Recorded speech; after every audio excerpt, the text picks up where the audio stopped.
বিসমিল্লাহির রহমানির রহিম। আসসালামু আলাইকুম। মনে হচ্ছে এখন ইরানের ভিতরে অনেক খারাপ কিছু হতে যাচ্ছে, যার কারণে ইরান থেকে এসব বলা হচ্ছে।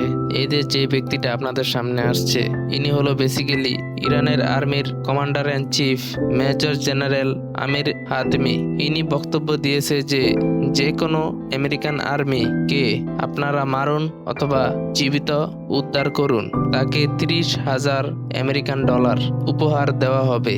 এই কথাগুলো এরকম সময় বলা হয়েছে যখন শুধু হঠাৎ করে 4 ঘন্টা বাকি ছিল শান্তি চুক্তির মেয়াদ শেষ হওয়ার। আর এখন পুরো দুনিয়ার নজর আমেরিকা এবং ইরানের দিকে। সিজ ফায়ার দি এন্ড হচ্ছে। তো তারা যখন এই জিনিসটা ঘোষণা দিয়েছে, তাহলে ইরানের কাছে এই ধরনের ইন্টেলিজেন্ট এসেছে। আর ইরানের ইন্টেলিজেন্স এর মধ্যে আপনারা মনে রাখবেন, এই ইন্টেলিজেন্স এবং যুদ্ধের আগের ইন্টেলিজেন্স এর মধ্যে জমিন আসমানের পার্থক্য রয়েছে। কারণ যুদ্ধের আগের ইন্টেলিজেন্সে তারা তাদের লিডারকে বাঁচাতে পারেনি, কিন্তু যুদ্ধের মধ্যে তারা একজন একজন চিহ্নিত করে আমেরিকান আর্মিদের উপর হামলা করেছে।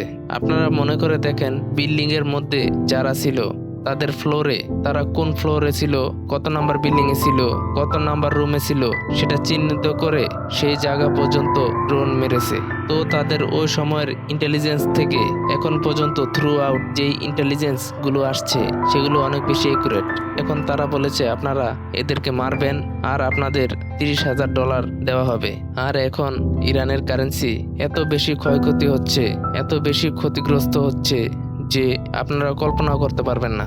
আর এই সময় আপনারা যদি বলেন 30,000 ডলার পর্যন্ত দিবেন, তাহলে এ থেকে বোঝা যায় ইরানিরা নিশ্চিতভাবে জানে আমেরিকা অ্যাটাক করবে। এই জন্য তারা প্রস্তুতি নিচ্ছে, কারণ আমেরিকার আর্মি আসছে। আর আপনারা লক্ষ্য করে দেখেন, 5,000 কবর তারা খুঁড়ে রেখেছে আমেরিকান আর্মিদের জন্য। আর আপনারা তাদের এই দুইটা কথা লক্ষ্য করেন, তারা 5,000 কবর খুঁড়ে রেখেছে। আর দ্বিতীয়ত তারা ঘোষণা করে দিয়েছে 30,000 ডলার পর্যন্ত তারা দিবে। এর মানে হলো আমেরিকান আর্মি আসছে। এই জন্য তারা প্রস্তুতি নিয়েছে। আর এটা অনেক বেশি রিস্কি অপারেশন হবে আমেরিকার জন্য।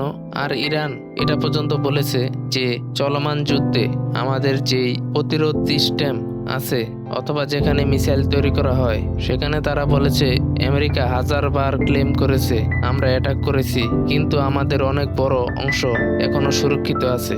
আর আমরা 24/7 মিসাইল তৈরি করেই যাচ্ছি, আমরা প্রোডাকশন করছি আর ড্রোন তৈরি করছি। আর এতে আমাদের কোনো বড় ক্ষয়ক্ষতি হয়নি। আর তারা আরো একটা ঘোষণা দিয়েছে যে যতক্ষণ পর্যন্ত আমেরিকা এবং ইসরায়েল আত্মসমর্পণ না করছে, ততক্ষণ পর্যন্ত আমরা এই লড়াই চালিয়ে যাব। আর ততক্ষণ পর্যন্ত আমরা এক পাও পিছনে যাব না।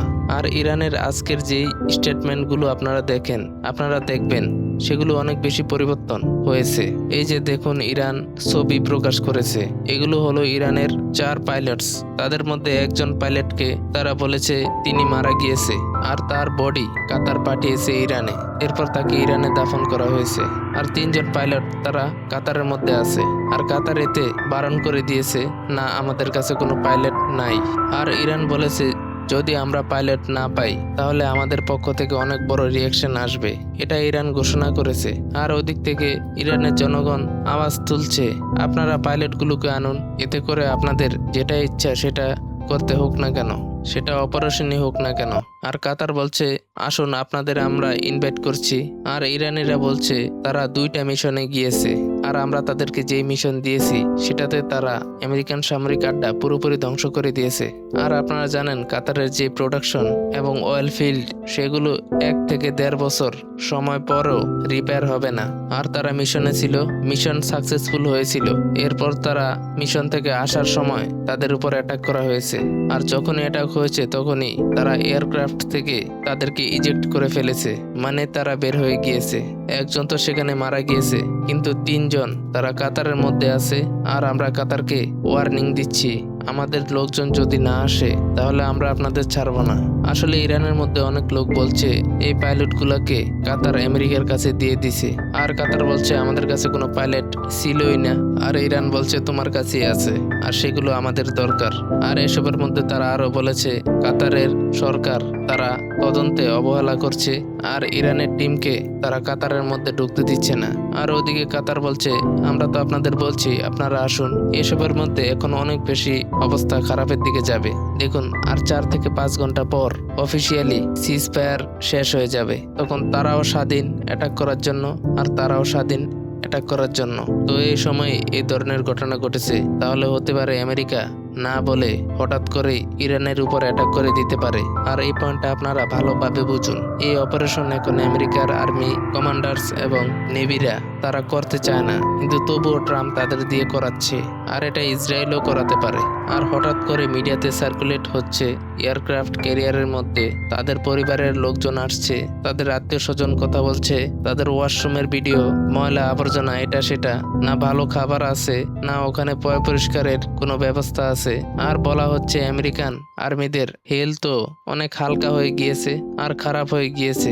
আর এগুলো হঠাৎ করে কেন হচ্ছে? কারণ ভিতরের কমান্ডাররা চায় না যে আমরা কোনো ইরানের ভিতরে গিয়ে বড় অপারেশন করি, কারণ এতে করে তাদের অনেক বড় ক্ষয়ক্ষতি হয়ে যাবে। তার উপর ইরান বলছে আমরা কবর খুঁড়ে রেখেছি, আমরা এটা করে দিয়েছি সেটা করে দিয়েছি, আর এগুলো তাদের জন্য অনেক বেশি সমস্যার সৃষ্টি করছে।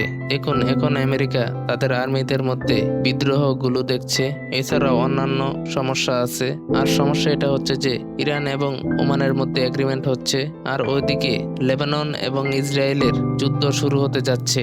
আর এটা হলো ওই পয়েন্ট যেটা ইরান মনে করতো এই 60 দিনের ভিতরে সিজফায়ারের মধ্যে এই ধরনের ঘটনা ঘটবে না, কিন্তু তবুও দেখেন লড়াই শুরু হয়ে গিয়েছে। আজকে জানা গেছে যে ট্রাম্পের জন্য এত বড় চ্যালেঞ্জ। রিসেন্টলি আলোচনা যে টিম ছিল, আপনারা জানেন ইরানের স্পিকার, ফরেন মিনিস্টার এবং আর অন্যান্য লোক। আর ট্রাম্প বলছে কোনো ধরনের রেজাল্ট আসছে না, আর ইরান আত্মসমর্পণও করছে না। এরপর তারা অন্যান্য দেশের যে গুরুত্বপূর্ণ লোকরা আছে তাদেরকে বলেছে আপনারা ডাইরেক্টলি কথা বলুন, আপনারা ইরানের সাথে কথা বলুন এবং সোজা মোস্তফা খোমেনি পর্যন্ত অ্যাপ্রোচ করুন। আর ট্রাম্প বলছে আমি বুঝতে পারছি না আমি কার সাথে কথা বলবো। মানে এরকম অবস্থা হয়ে গেছে যে কে লিডার আমি বুঝতে পারছি না, আর্মি কারা তাও আমি বুঝতে পারছি না, মোস্তফা খোমেনি কোথায়। আর তারা এটা চিন্তা করেছিল ইরানের রেভলিউশনারি ফোর্স তারা দুর্বল হয়ে যাবে যখন আমরা এদেরকে হত্যা করেছিলাম, আর আমরা ভেবেছিলাম তারা দুর্বল হয়ে পড়বে, কিন্তু তারা দুর্বল হয় নাই। এরপর তারা মিডিয়াতে ক্যাম্পেইন চালিয়েছে, তাদের যে সদর এবং মোস্তফা খোমেনির মধ্যে বিরোধিতা চলছে আর বিদ্রোহ করে দিবে।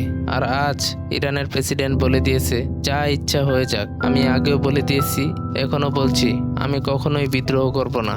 আমরা এখন ইরানকে বাঁচাবো, আর এখন আমরা সবাইকে নিয়ে চলবো। আর এখন এটা মনে হচ্ছে যে ইরানের প্রেসিডেন্টের সাথে আয়াতুল্লাহ আলী খোমেনির কিছুটা বিরোধিতা ছিল, কিন্তু এখন তিনি মারা গিয়েছেন। মোস্তফা খোমেনি এখন যেই কাজ করছে আপনারা লক্ষ্য করে দেখেন, এগুলো ওই ধরনের কাজ যেটা আয়াতুল্লাহ আলী খোমেনি করতে পারেনি। ইরানের প্রেসিডেন্ট চাইতো আমাদের ইকোনমি স্টেবল হোক, আমাদের কারেন্সি স্টেবল হোক, কিন্তু তারা কোনো রাস্তা দেখছিল না। আর মোস্তফা খোমেনি তাদেরকে সেই রাস্তায় দেখিয়েছে, সেটা হলো স্টেট অফ হরমুজ। আর সেটাকে কেন্দ্র করে তারা ইউরোপ, আমেরিকা এবং সবাইকে চাপে ফেলছে যে আমাদের উপর থেকে নিষেধাজ্ঞা তুলে ফেলো। তো এই পেজের মধ্যে দিয়ে ইরানের প্রেসিডেন্ট তাদের সাথে দাঁড়িয়ে আছে, কারণ যদি নিষেধাজ্ঞা তুলে ফেলা হয় তাহলে আমাদের জন্য রাস্তা খুলে যাবে, আর আমরা খুব সহজেই সকল সমস্যার সমাধান করে ফেলবো। আর তিনি এটাও বলেছিল আমার সাথে মোস্তফা খোমেনির 2 বার মিটিংও হয়েছে, আর অনেক ভালো মিটিং হয়েছে, আর আমরা দুজন এক পেজের মধ্যে আছি।